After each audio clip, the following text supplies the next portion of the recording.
Qual é a origem da filosofia e qual o seu objeto de estudo? A filosofia surgiu na Grécia no século VI a.C. E alguns dados são importantes para melhor compreendê-la. Primeiro, a Grécia Antiga era formada por cidades-estado, conhecidas como polis. Depois, um dos principais elementos que motivaram o surgimento da filosofia na Grécia Antiga era o fato de que as explicações mitológicas não satisfaziam mais as pessoas. Além disso, o lugar onde viveram os primeiros filósofos atualmente é conhecido como um território da Turquia, a famosa Jônia. E naquele tempo, os primeiros filósofos eram identificados pelo lugar de origem, pois não haviam sobrenomes. Com isso, nós temos aí a palavra filosofia, que é oriunda da língua grega. Nós temos na tela, inclusive, qual é, a transcrição dessa palavra. Então, nós temos lá a separação, filo, que significa amor ou amizade, e sofia, que significa sabedoria. Relacionando uma à outra, nós temos o amor ou amizade pelo saber. Lembrando que lá na antiguidade nós temos a visão aí de totalidade, ou seja, esse saber tem o mesmo sentido aí de conhecimento ou de sabedoria. Então, total, no sentido pleno, não existe uma separação.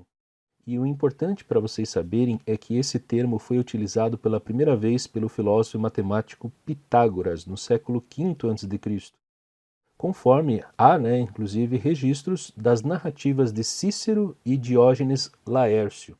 Importante também saber que a coruja de Minerva é o símbolo da filosofia.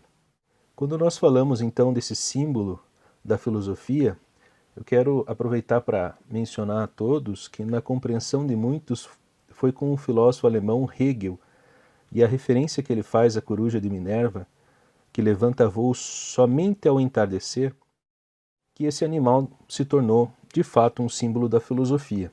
Isso inclusive está registrado em seu livro chamado Princípios da Filosofia do Direito, que foi publicado em 1820. E qual seria então o motivo para a escolha desse símbolo? Por enxergar além das sombras da noite, a coruja consegue ver o que os outros não enxergam. Através dela, os conceitos de inteligência, sabedoria e conhecimento são exemplificados.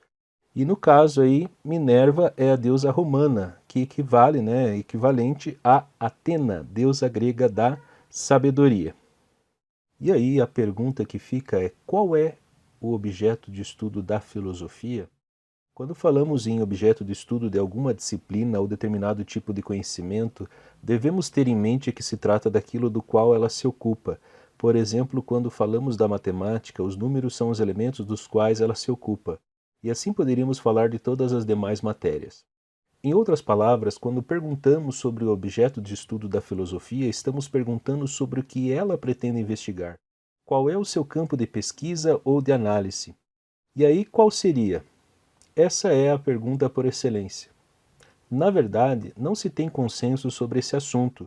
Entretanto, é comum as pessoas sempre mencionarem o pensamento, a razão ou ainda temas dos quais a filosofia trata. Particularmente gosto da compreensão de que os filósofos franceses Félix Guattari e Gilles Deleuze abordam em seu livro O que é a filosofia. Segundo eles, tal pergunta é respondida como a arte de criar e recriar conceitos. Sim, os conceitos são a forma pelas quais as pessoas pensam e repensam a sua vida, inclusive os seus dilemas que se movimentam em direção ao filosofar. Por isso, pessoalmente, tenho como compreensão a ideia de que os conceitos são a melhor definição para explicar qual é o objeto de estudo da filosofia. Exemplo, se eu trouxer a noção de felicidade. É possível que vários indivíduos tenham conceitos diferentes. Para alguns, a felicidade se encontra em bens materiais, para outros em bens espirituais.